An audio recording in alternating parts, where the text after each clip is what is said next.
Chevy will happily take your money to give you a lifted version of the Colorado or the Silverado right from the factory. But how does that affect your highway fuel economy when you've got 2 inches of lift and all-terrain tires? Let's go find out.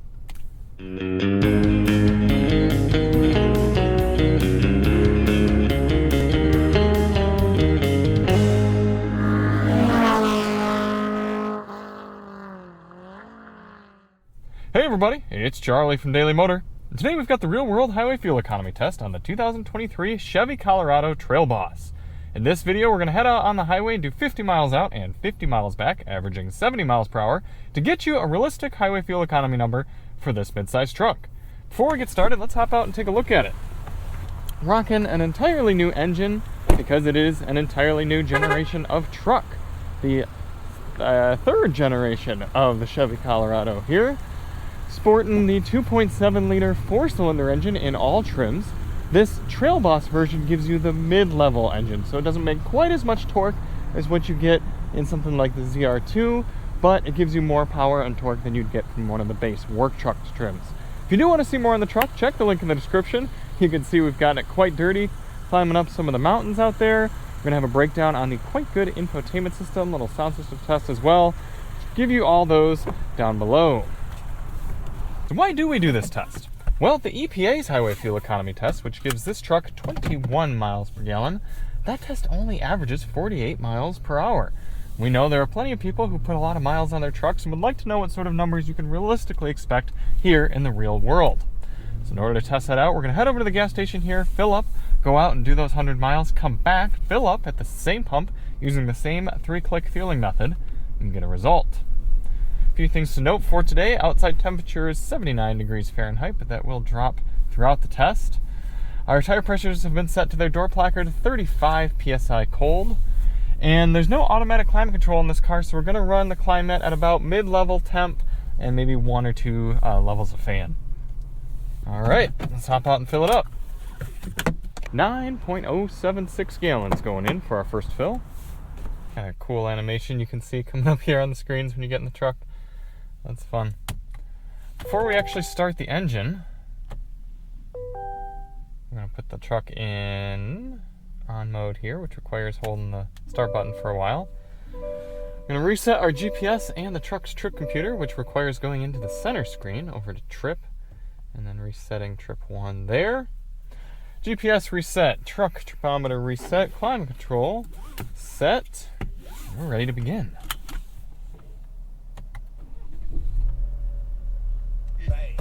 Oof. A few different all-wheel drive modes here in the Colorado, or technically 4-wheel drive modes, I suppose would be proper to say. We've got 2 high, 4 high, 4 auto, and 4 low. We're going to run the test in 2-wheel drive high. I forgot there's also a drive mode selector here that gives you normal, off-road, tow haul, and terrain, but we just ran this test in normal. Take it nice and easy over to the highway here. We got about 0.2 miles away. Now the goal of this test isn't a hypermile. We're not trying to get the best possible fuel economy for this truck, but rather a realistic figure. So in order to do that, we're going to get up to highway speed here at a reasonable pace, and we're going to set our cruise control at a GPS indicated 72 miles per hour, which should give us an average of 70 over the whole test. One of the things that's surprised me the most about the Colorado has actually been how quiet it is.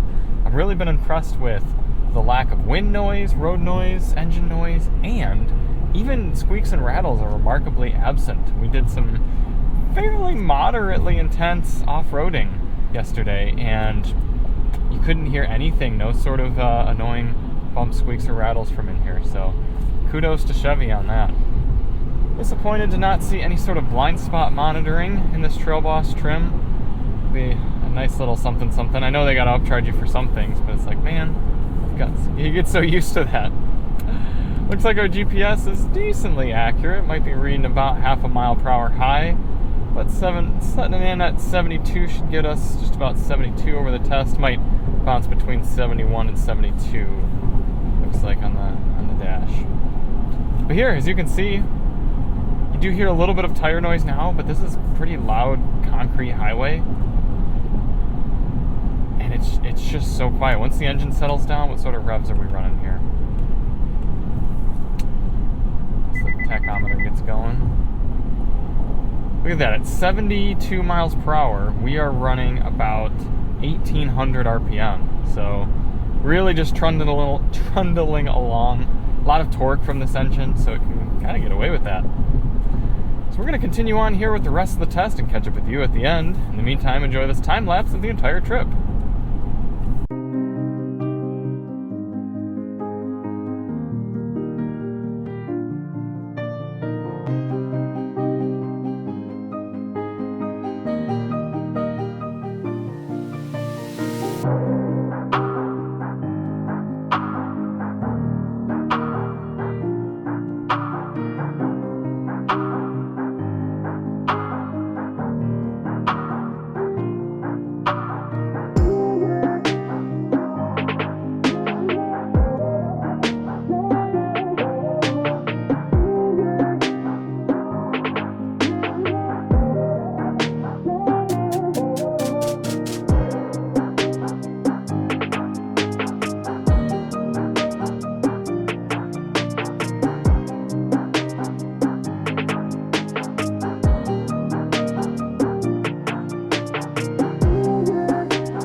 Coming into the end of the highway fuel economy test here in the Colorado Trail Boss. Pretty darn smooth test. We've got exactly 70 miles per hour average speed over on the GPS. Probably going to end up dropping down to about 69.9 or 69.8 by the time we actually get to our exit, only because traffic still running thick here, even at 9 o'clock. But pretty smooth test and better results than I expected from the vehicle's trip readout. 22.6 MPG is what we're getting right now. So that's better than EPA and really not too bad for a truck like this that's lifted up and has got some all-terrain tires.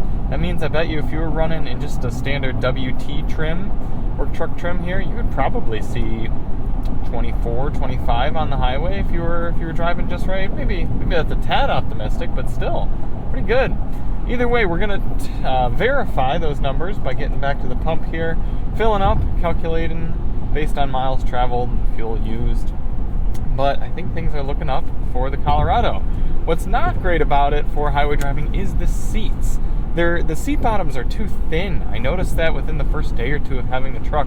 They squeeze against my thighs. I'd be curious to know if there's anyone with a new Colorado that's faced that issue so far. And then also the padding itself, not very comfortable.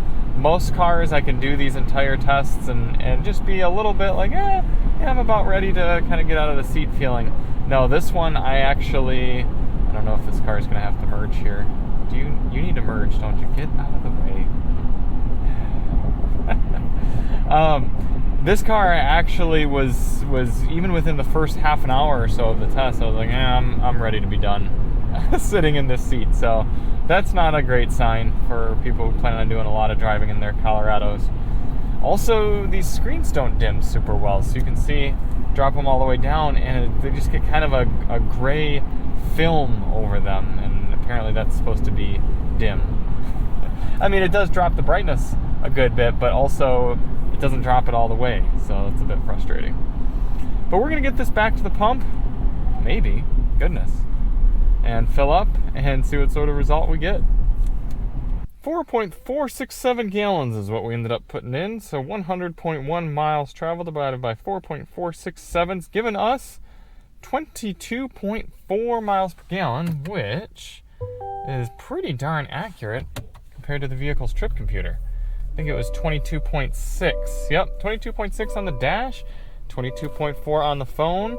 That's going to split it right in the middle there for us. Wow, 22.5 mathematically would round up, but I'm going to go a little on the conservative side. I'm going to round down to 22 MPG for the Trail Boss Colorado here, and that way you know that that's a little bit more of an achievable figure, and it is a little bit more in line with the EPA.